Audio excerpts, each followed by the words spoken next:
Bismillah, alhamdulillah, assalamu alaikum, peace be upon all of you. So I mentioned in the last video that there's a skill to getting kids to talk at the dinner table about what they did or what they learned in school that day. And a brother reacted to it in the comments.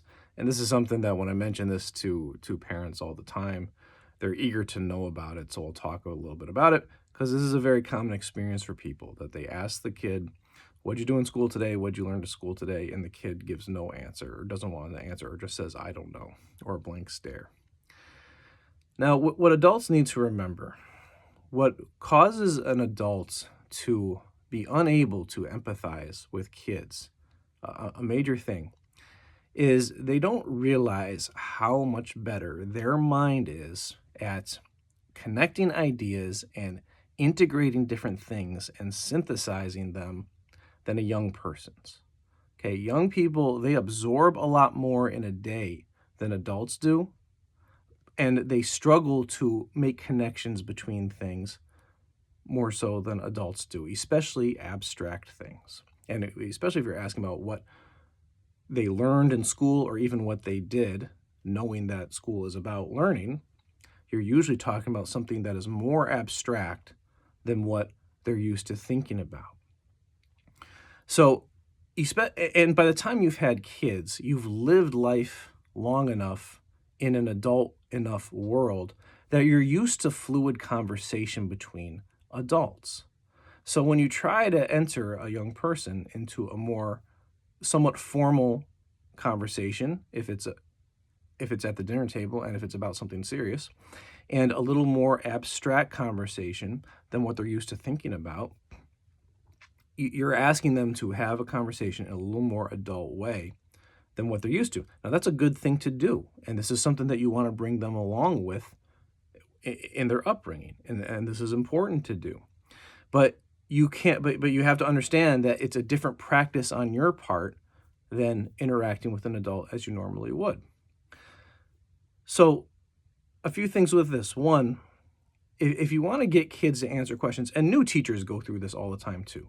New teachers in their first 3 years of teaching have the experience all the time of they'll ask classes questions and get crickets, and they don't know why, because they are learning this skill as well.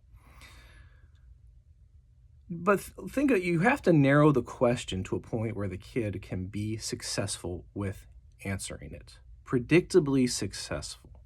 And this is how you have to find the initial point of engagement with a kid in this type of thing. Just think about the question. What did you do in school today? Or what did you learn in school today?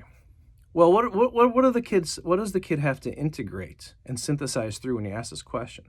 Well, they had reading class, they had math class, they had gym class, they had art class, they had science or social studies. Elementary school, they had at least 5 subjects that they learned about that day. In addition to that, they had lunch and recess. Middle high school, maybe 7 classes in addition to lunch. So you ask that question, first of all, they got to synthesize through, they have to process through at least 5 classes that they need to think about in answering the question. If you ask, what did you do, as opposed to what did you learn, even with what did you learn, a lot of kids, they spend more time in the school day, thinking about their classmates and thinking about what's going on socially, especially if they're 10 or older. So that might have been dominating their mind during the day, and that's a whole other thing they have to synthesize through. So it needs to be narrowed, like this, and this is just one example of how the question is not narrowed. The other thing that you need to do when asking these questions, as far as narrowing it, is understand that there's a continuum from concrete to abstract in the question that you ask a kid or anyone. So the more concrete the question is, the more answerable it is. The more abstract the question is, the harder it is to answer. And just having more choices makes it more abstract too. And academic learning in school is inherently abstract as well. So in both of these ways, the amount of choices in the answers that they can give and need to think about to answer needs to be narrowed.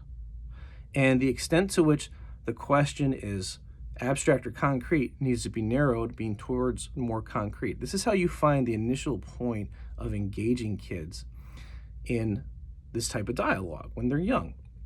Now, once you find the point of engagement, then the idea is to incrementally and gradually work it towards bigger things. And you'll find that once a good saying that you need to know with teaching kids things and trying to move them along is you have to go slow in order to go fast. So, it might feel like overly simple questions that you're answering in the first place to get them initially engaged. But once you get them into the habit, you get them into the habit of mind and the physical habit of actually talking at the dinner table and actually giving some response, you will get to a point where you start to get more voluntary output from them than even that you're expecting on a more regular basis. And especially, again, if you're having dinner every day and you're being consistent with this, because consistency is so important. So how do you narrow a question? Now, the most simple way is to limit the choices that are given to answer. The simplest way to do that is to ask a yes or no question first, because it only has two choices. Those are the simplest type of questions to answer. Another way is you can give them choices. You can give them two choices or three choices in asking the question. Again, this is to get initial engagement. So let's give an example. You could ask, did you enjoy school today? And, then they can say yes or no, and they might say, I don't know. If they say, I don't know, or another way to phrase the question, you can say, so did you have a average day at school, an exciting day, or a bad day, or maybe a boring day? Boring's a little less emotional. And then they give, so then you've given three choices. Now, this is the thing. Another thing too, with the extra processing that they have to do, you have to give them more time to answer than feels natural to you as an adult. And this is something that's actually been studied in education. It's called wait time. The amount of time to wait after asking kids a question that you give them. Now, an adult, when you ask someone a question, if they don't answer within 1 second, it feels awkward to you and it feels like something is wrong. And you might feel slighted about it or feel like they're being obstinate.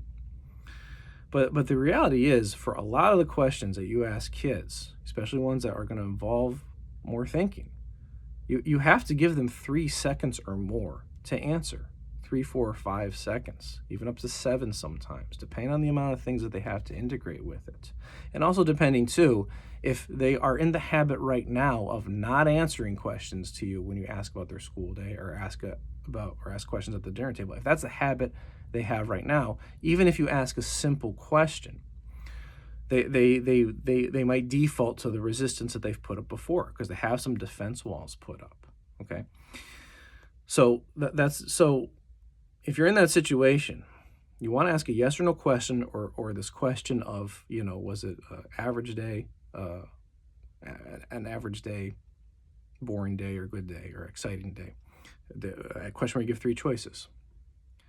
Now, if you're struggling, if you're using this just to get to the point of initial engagement, when they do answer, they say yes or no, or they pick one of the choices, take it as a success.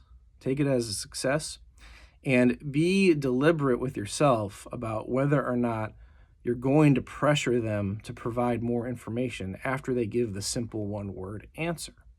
Because the first time that you just get some output back, if you've struggled with this, it might not be the best choice at that moment to press for more because you're trying to break down those defense walls. And getting the one-word answer might be putting an initial hole into the defense wall, but pressing for more elaboration might just put it right back up.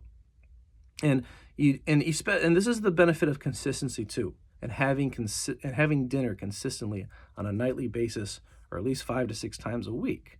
Because if you got the initial engagement, you got the one-word answer today, okay, you don't have to pressure for more. You don't have to pressure them for more engagement right now, because you're going to be back at the dinner table tomorrow. And maybe then you'll go for more. Or maybe it'll be 2 days from now that you go for more. And remember, too, at the dinner table at night, the kids are tired from the day just like you are. and they've already used up most of their mental energy of the day. So what you can do when they give the one word answer is you can start talking yourself a little bit about things that relate to the question. And this can act as a way of modeling for them, talking about your day or talking about school. Because a really beneficial thing to do is to talk to the kid. You can ask one of these simple questions, and then you start talking about what you remember about fifth grade or fourth grade or whatever grade they're in, or about being 9, 10 years old. Now, even if you had a really different experience growing up than your kids, it's okay. You can talk about that. And you want to talk about it in a calm way, in a normal way. And, this is a whole other skill itself. But you want to start mentioning some of the things that maybe the kids don't realize you went through as a kid. Because especially when we're talking about school, and it's also just part of the parent-child relationship and the teacher-student relationship, the kids inherently know that they're being evaluated in these relationships. And they know that school is a place where they're being evaluated. And that's a whole other thing that they have a whole lot of processing to do, and emotional processing especially. Because if I'm going to share with mom or dad about what I did in the school day or what I learned in the school day, I have to worry about it being some sort of judgment over my progress in school. So therefore, I need to be really selective about what I pick to say to them. So talking about your own experience in school, and especially about what you felt in school, and trying to remember your own nervousness of that age, and getting that out in a casual way, in a calm way, and talking about like it's normal. This can be something that while you talk, it starts to break down some of those defense walls, and will start to make the kid realize that, mom and dad, their experience is more similar to mine than I thought. My parents were kids once as well. And also, too, when you start giving kids things to intake, and they do intake very well, kids generally listen pretty well when they're young. If you start giving them things about your own schooling experience to intake at the dinner table, this will start to give them some things to start comparing to their own life to when they're thinking about what's going on, as far as comparing their life to yours. And that will help them down the road formulate different things to comment on when they're talking. Again, the other thing too is you can be more specific and concrete with the questioning. Now, if you don't know what your kid's schedule is like during their school day, and even in elementary school, they have a schedule. They have a time where they have their specialist classes versus when they're with their main teacher. Fourth and fifth graders, more and more, they move kids around, have them sit with different teachers. They might have a different math teacher than reading teacher in there, and then and one of those teachers will be their main homeroom teacher. This type of thing. You should know your kid's schedule during the school day.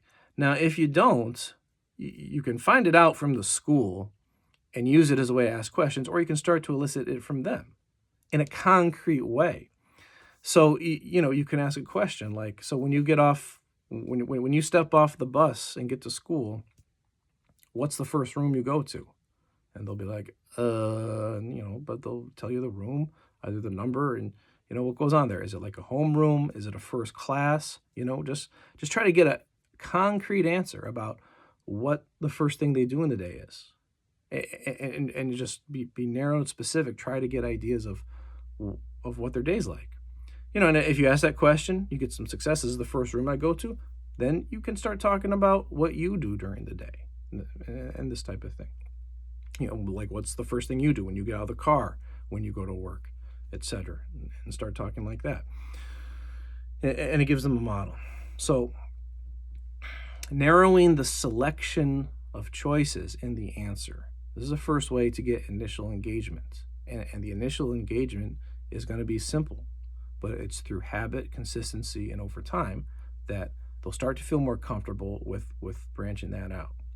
And then abstract versus concrete. Abstract versus concrete. And concrete, as I say, can be very literal about like what they're physically doing during the day, where they're going from one place to another, what their desk is like, What kind of shirts do the other kids wear? That can be something.